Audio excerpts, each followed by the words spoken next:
perencanaan keuangan penting nggak ya? Penting banget dong. Menurut gue sih penting. Penting dong.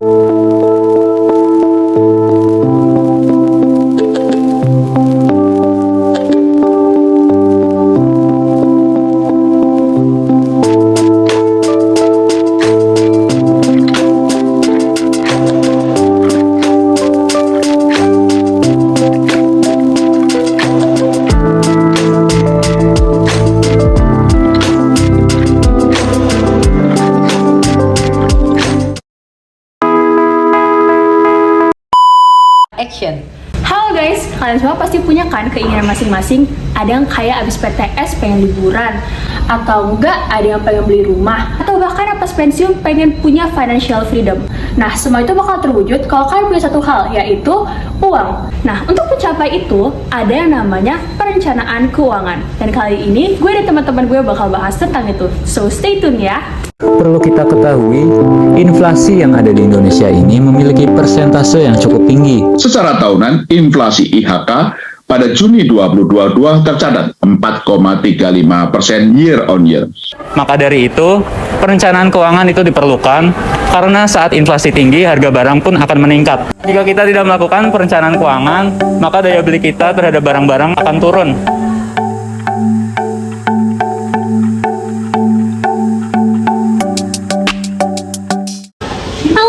Nah sekarang gue ada di kantin SMAN 12 Jakarta.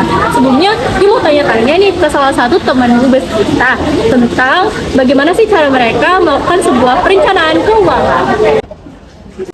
Kak, boleh minta waktu yang sebentar? Oh iya boleh. Oke, sebelum boleh kenalin dulu gak sih namanya siapa? Nama aku Vina. Nah, kira-kira uang jajan kakak per hari ini berapa sih?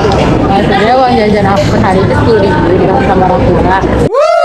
Tapi aku juga ada penghasilan sendiri dari jualan basreng. Oh, kira-kira kakak pernah kayak melakukan sebuah perencanaan keuangan gitu? Kalau perencanaan sih sebenarnya nggak yang gimana-gimana. Cuma kalau uang aku udah kekumpul, terus aku pengen butuh sesuatu mau beli atau kebutuhan kayak skincare gitu. Yang penting aku ada sisain setengahnya gitu sih. Terima kasih infonya Kak. Nah guys, gimana setelah mendengar tentang cara-cara teman kita melakukan perencanaan keuangan? Nah sebenarnya ada cara yang lebih tepat lagi loh. Yang pertama, yaitu kita harus melakukan evaluasi terkait kondisi keuangan kita.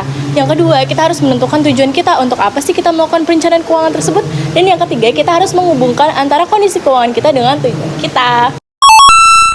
Seperti yang kalian tahu, sekarang ini kan kita hidup di dunia medsos yang dimana setengah dari kehidupan orang-orang itu diupload ke media sosial. Nah, orang-orang yang melihat postingan tersebut jadi memiliki rasa ingin mempunyai atau memiliki apa yang diposting oleh orang-orang itu. Yang dimana tidak sedikit dari mereka tanpa memperhatikan kondisi keuangan maupun finansialnya. Untuk mencegah terjadinya pengeluaran berlebihan tersebut, kita bisa langsung membagi income kita menjadi untuk kebutuhan, dana darurat, dana investasi, dan tabungan.